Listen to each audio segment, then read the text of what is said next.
ॐ सोमनाथाय नमः। ॐ मल्लिकार्जुनाय नमः। ॐ महाकालेश्वराय नमः। ॐ ओंकारेश्वराय नमः।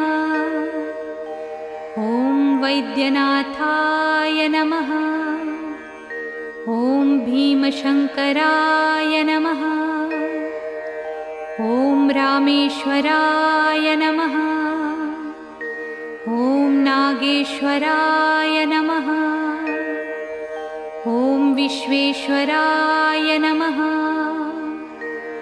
ॐ त्र्यम्बकेश्वराय नमः। ॐ केदारेश्वराय नमः। ॐ भुस्मेश्वराय नमः।